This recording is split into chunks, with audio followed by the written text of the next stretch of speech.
Hi everyone, welcome back to ABC Foundation's Carbon Farming Outreach Program webinar series. This is the fifth webinar in the series, and today we're focusing on Traditional Ecological Knowledge, also known as TEK, and fire.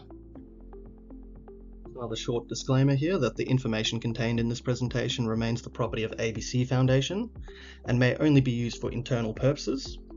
The content within this presentation is deemed accurate for the purpose of promoting carbon farming and land management practices. Discussions of the ACCU scheme and financial benefits of carbon farming are general in nature, and attendees should seek independent advice for their specific circumstances.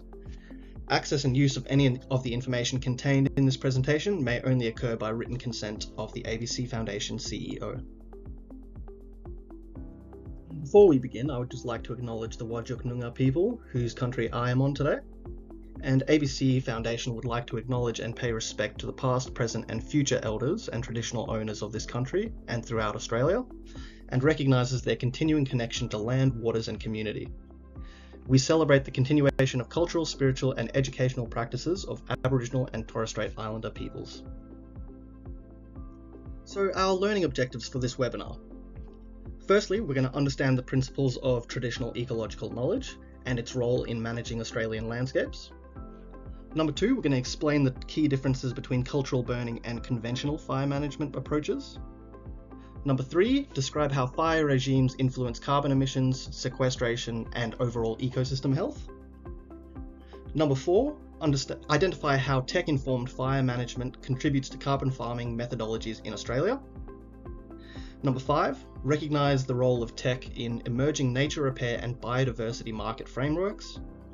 And lastly, evaluate the opportunities, co-benefits and challenges of integrating Indigenous land management practices into carbon and environmental markets. So firstly, what is traditional ecological knowledge? So TEK is defined as the collective body of knowledge, practices and beliefs of Indigenous communities and has been developed and passed down over many generations. It describes the relationship between all living things and their environment.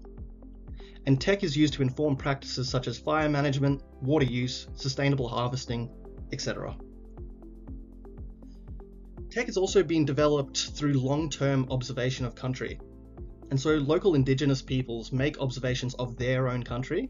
So this could be the climate, soils, plants, animals, seasonal patterns, ecology, and etc. And then these observations are used to draw patterns of change, which are much more useful than just single event observations. And this is because looking at a single event doesn't tell us the full story of what's happening on country. So TEK is place-based and highly specific to the local climate, conditions and ecosystems. And local Indigenous communities have developed a deep understanding of what surrounds them. So this knowledge becomes limited the further away from community you go, as TEK is adapted to the local species, local climate and local ecology. And this means that one group's TEK doesn't automatically translate over to a different part of country. TEK is also passed down through generations with the use of cultural practices. So prior to colonisation, Aboriginal Australians did not use written language, meaning the knowledge they had must be passed down through other methods. So this could be through oral traditions like storytelling, song and dance, visual communication like rock art, carving or body paint. Those were all used. But unfortunately, through colonisation, it has led to huge amounts of TEK being lost. And erasure of Aboriginal Australian culture in colonial times means many of these oral and or visual traditions have been lost, as they were never written down. And during these times, Aboriginal Australians were prohibited from practicing their own culture, which is preventing that generational knowledge transfer. But the importance of TEK is now being recognised and is being incorporated into land management. So what does TEK look like in Australia? Well, in Australia, TEK is becoming increasingly recognised in land and sea management approaches. And this is because Aboriginal peoples have already been managing Australian land and sea country for thousands of years, meaning they have a deep connection and understanding of how their country functions and how to manage it appropriately. And Australia has over 250 different Aboriginal groups, each with their own TEK. And Australian country is hugely variable across the continent, where the southwest of WA is completely different to northern WA, and then both of those are completely different to parts of the eastern states. And so therefore each group has TEK for their own country, and cultural practices may vary as a result. So what are some of the examples of TEK in Australia? The most widely known one is cultural burning. And so this is the use of low-intensity controlled fires, which reduce fuel loads, promote plant growth, and help support biodiversity, plus many other benefits. And these are also very carefully planned, and they only occur at specific times of year when the conditions are right. And so the fires clear out dry undergrowth, they return nutrients to the soil, and they encourage fresh plant growth, which then attracts animals. Next is sustainable harvesting. So this is just taking only certain sizes, amounts, or types of plants and animals, and rotating harvesting areas so that one area doesn't become overused. Some methods also promote regeneration, as Aboriginal people would dig up roots in a way that allows the plant to regrow again. Seasonal calendars are another one. So Western seasonal calendars don't really hold up in Australia, as they are based off the changes you see in Western environments. And so Aboriginal Australian seasonal calendars are based off of local environmental changes. For example, the Noongar seasonal calendar defines 6 seasons, which are marked by changes in plants, animal breeding cycles, or shifts in temperature and rainfall. And so, for example, Birak, which is December to January, is signalled by hotter, drier conditions with easterly winds in the morning, and this signals a focus on marine resources such as fish and shellfish, and it's a time for controlled burning. This system ensures that resources are only harvested at the most sustainable and productive time, and also prevents the overuse of resources. Water management is another one. So Aboriginal peoples have created fish traps or modified landscapes in ways to increase food availability. One of the best examples of this is the Budjbim cultural landscape, where Gunditjmara people created large aquaculture systems to catch and farm eels. And so they created systems of channels, dams, and weirs to control the water flow and trap eels, which allows for year-round harvesting. So now we're going to look at fire in Australian landscapes and how it's a necessary process. So fire is a natural and necessary part of Australian landscapes and ecosystems, as many species of plants actually rely on fire for survival and or seeding. Many species of Banksia and Acacia need the presence of fire or smoke for their seeds to actually germinate in the soil, whereas other plants re-sprout after fire, giving them a leg up in the regeneration and helping the ecosystem to recover quicker. Fire also creates habitat diversity, allowing for a range of ecosystems and species to thrive. As fire doesn't burn country evenly, it creates a mosaic or patchwork pattern of burnt and unburnt areas, where areas that have been recently burnt, with recovering vegetation, and long unburnt patches are interspersed with each other. This results in many different habitat types existing together. And so freshly burnt patches, they have fast-growing and fresh shoots which attract grazing animals like kangaroo. There's also an insect abundance at this time, which also means there's a greater food source for birds. The places that have been burnt a little while before and are now regenerating have dense shrubs and grasses, which provides food and partial shelter. These areas are also good for small mammals, reptiles, and ground-nesting birds. Whereas completely unburnt areas are a critical refuge from extreme weather and support species that require older or more dense vegetation. And so without fire, or when fire regimes are changed, Australian landscapes can and have been negatively impacted. So Australian ecosystems, like we spoke about, have evolved alongside fire for millions of years. And so now these ecosystems rely on fire to maintain their ecological function, regenerate new vegetation, cycle nutrients, and to sustain the biodiversity. Spoke a little bit previously about what cultural burning is, but here we're going to dive deeper into the ins and outs of how it works. So cultural burning is an Indigenous land management practice that uses low-intensity controlled fires for many reasons, including reducing fuel loads, which reduces the risk of hot, uncontrolled fires in the hot season. Also to improve ecosystem health, as it cycles nutrients, creates space for new growth, creates new habitats, and etc. And it's also for hunting, as fires drive out small animals which can then be caught for food. But cultural burning is only done when the time is right and country can handle it. The burns are timed according to natural environmental indicators, such as flowering, animal behaviour, temperature, etc. And this ensures that the fires remain low intensity, controlled, and support regeneration without causing excessive damage. And so this is actually a form of nature positive land management, which if you wanted a little bit more information on that, you can check out webinars 1 and 2 for more information.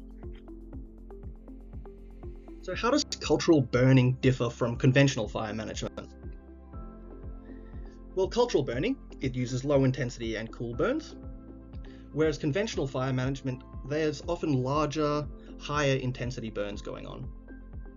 For cultural burning, the focus is on environmental health, biodiversity, and cultural outcomes, whereas for conventional fire management, the primary focus is hazard reduction and property protection. Cultural burning creates small, patchy, mosaic burns, whereas conventional fire management often burns large, continuous areas of land. For cultural burning, the timing is based on ecological indicators and traditional knowledge, whereas for conventional fire management, the timing is mainly based on temperature and weather conditions and the fuel load present at the time. Cultural burning is guided by traditional ecological knowledge and connection to country, whereas conventional fire management is managed through government agencies and scientific planning. Cultural burning encourages regeneration and ecosystem balance, whereas conventional fire management mainly aims to just reduce bushfire risk. So how do traditional ecological knowledge, savanna burning, and carbon farming all relate to each other? Well, cultural burning practices, just like other TEK, is place-based and has been developed over thousands of years. The local Aboriginal people have a deep understanding of which parts of country should burn and when, and they know how fire should shape surrounding country and how necessary of a process it is. And this knowledge is invaluable to savanna burning projects up in Northern Australia. So savanna burning, or savanna fire management, is a form of carbon farming that integrates TEK into its methods. So again here, it's very similar to cultural burning. It involves using controlled, planned burns early in the dry season, which helps to prevent hot, uncontrolled wildfires later in the season. And so here, traditional ecological knowledge helps to guide when and where fires should be lit and at what intensity and frequency they should occur.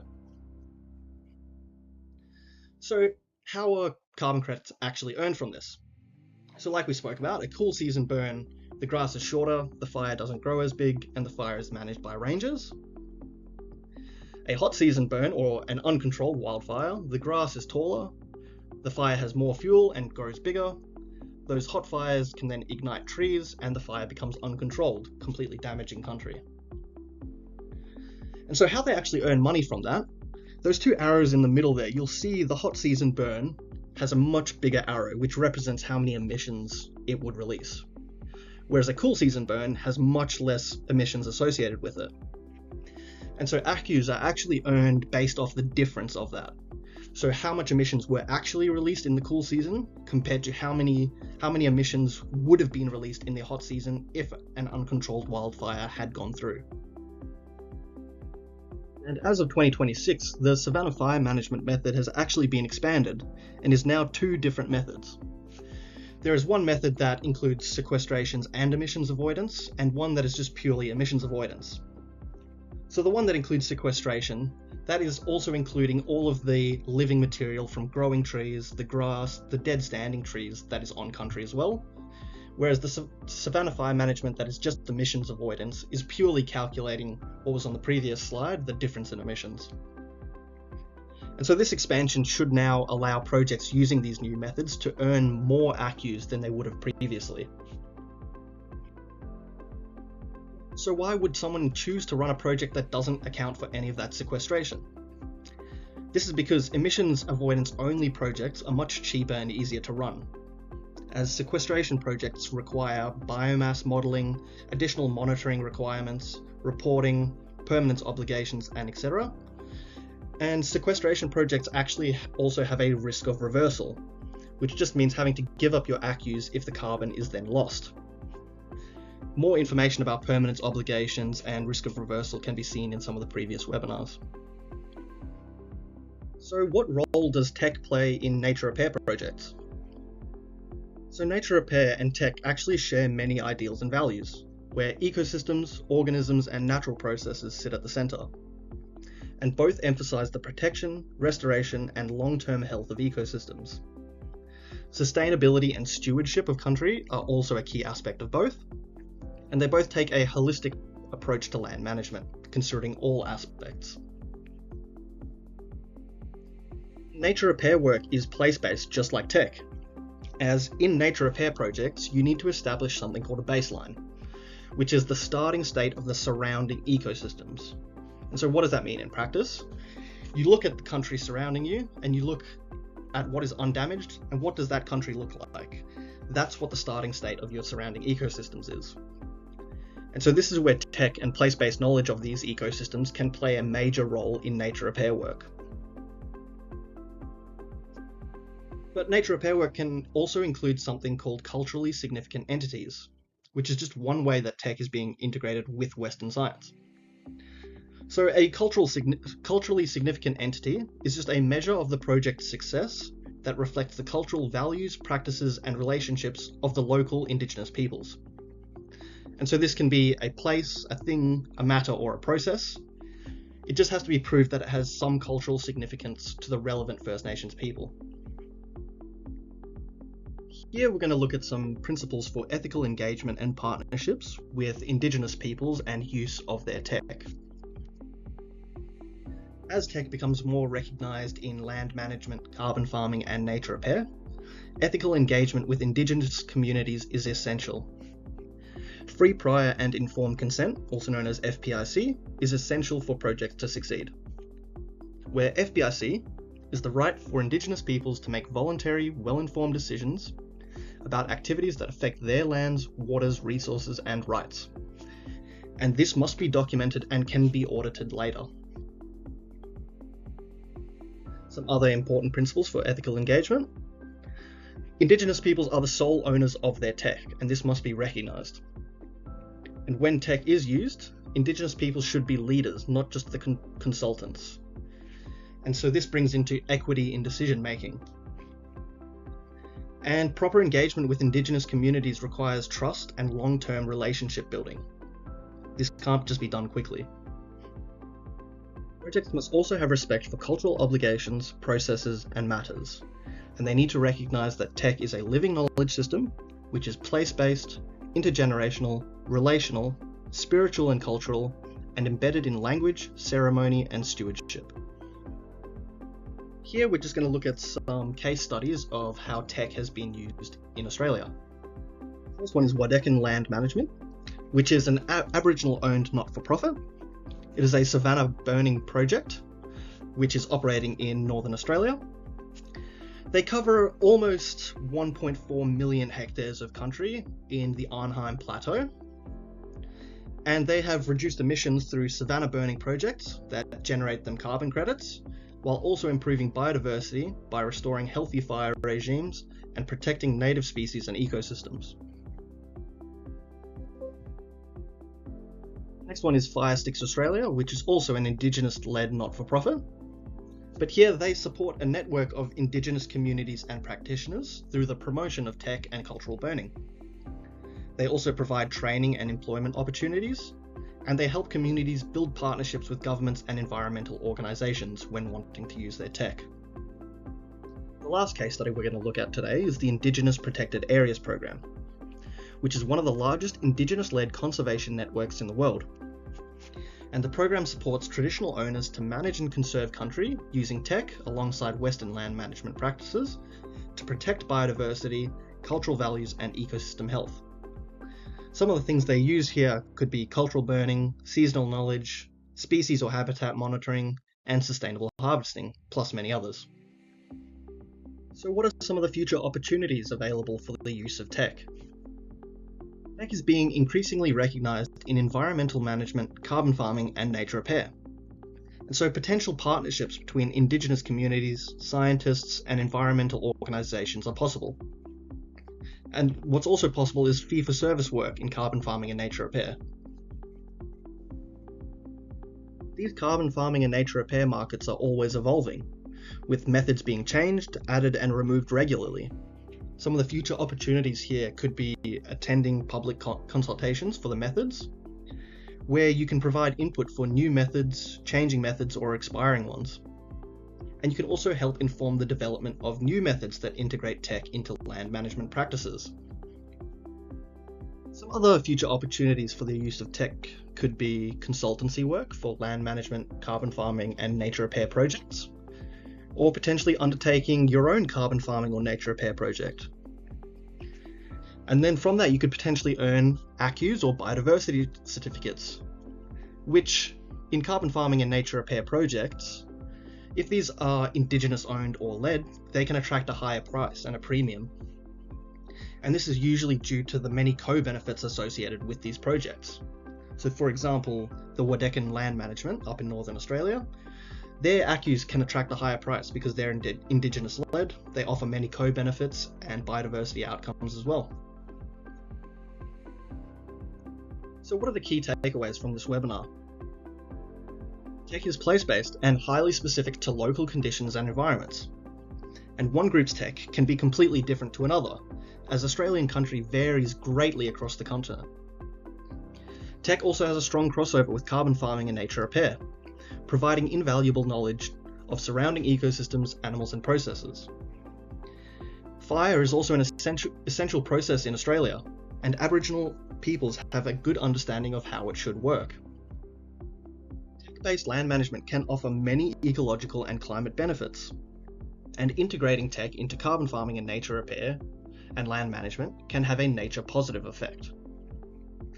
And Indigenous communities have the exclusive rights to their own TEK, and they must be engaged appropriately. So what's on next from ABC? Our next webinar is going to be soil carbon, and that'll be released on the 17th of June.